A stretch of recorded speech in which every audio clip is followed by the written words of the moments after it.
Hey guys, how's everybody doing out there? This is Jared with J&J Fab. We have come up with an 1 3/4 drop kit for your Jeep WK from 2005 to 2010. We've machined these out of solid steel right now. I'm just going to kind of go over a short installation. I've already got this on my Jeep. I've actually just pulled my steel ones off. We're going to run some aluminum ones. We're doing some testing on them. I just wanted to do a short video here and kind of show you the process of installation on this kit.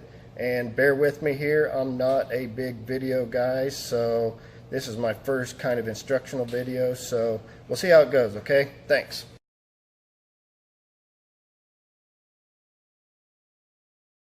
Okay guys, here's what you're going to get with your kit. You're going to get 4 of these drops. These are what's going to drop your diff down. If you notice, one of them is a little bit different on the edge, okay? We had to grind that down a little bit. That is going to go on your driver's front mount. The reason for this here is to make it a lot easier to get this mount on by your engine mount. Your engine mount's in the way just a little bit, so we trimmed these down and it will allow this to slide in nice and easy on your studs here. So you're going to get 4 mounts. You got your 2 1 3/4 drops for your front of your differential, bolts for your differential. These studs will hold the top part. These are the bolts that go up through your front spacers here. Everything is lock nuts that comes with the kit.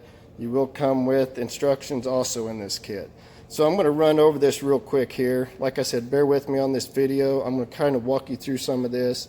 I just changed mine over to the aluminum, so it's not completely together yet, but I think it will give us some ideas on how to do this.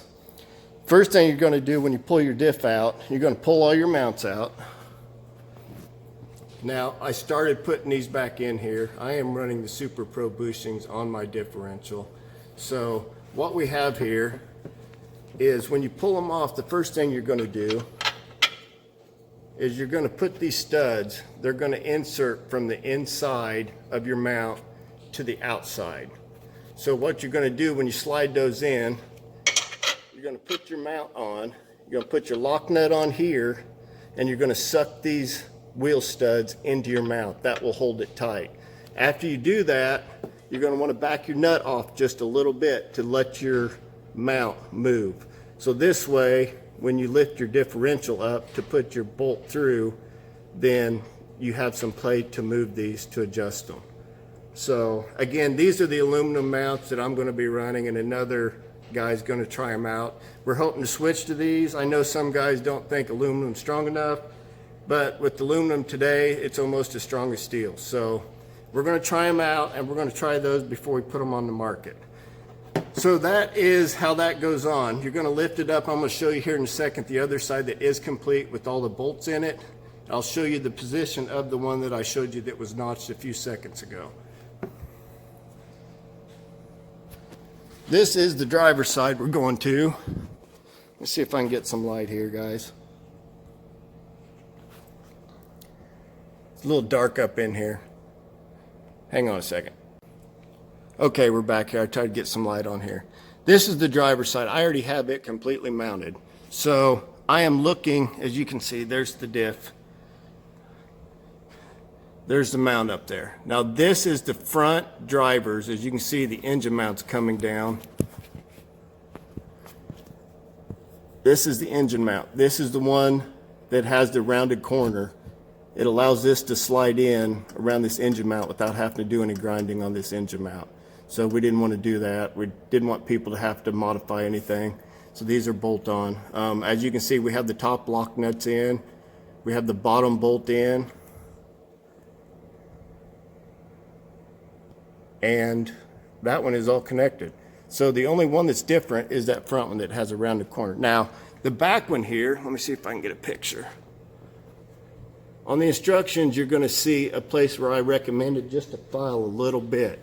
And that will be on this right here. This is the driver's rear. Just on this mount right here, just file it just a little bit. It lets this swing back around towards the driver's door. Makes it a little bit easier when you lift your diff up to put your bolt in. It will go on the other way. It just makes it a little bit easier. That's totally optional. It's just something I did on this one. So there are the mounts after they are mounted and tight. I'm going to move to the front here.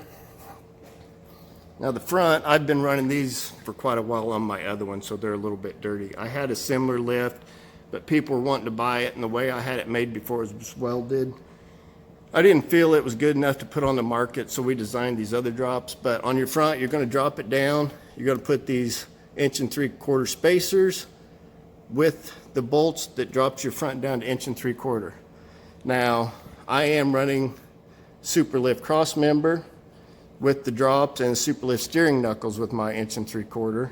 But I bought those separately from Superlift after this drop. So all I did was, I didn't need Superlift drop. I just did a small notch in the Superlift cross member, and I don't know if you can see it in there, but I did reinforce that and plate that with steel after I did the notch to clear mine. So that is pretty much all there is to it, guys. Now you will need to do the cross member notch to clear your drive shaft here. If you're not aware, your drive shaft after the drop will not clear. So you will have to notch your cross member to drop your drive shaft in. So there you can see the mounts from the back. And I hope this video helped you guys. I'll try to post it up and do some editing on it. And hope you enjoy them. I hope they work out for everybody. Thank you.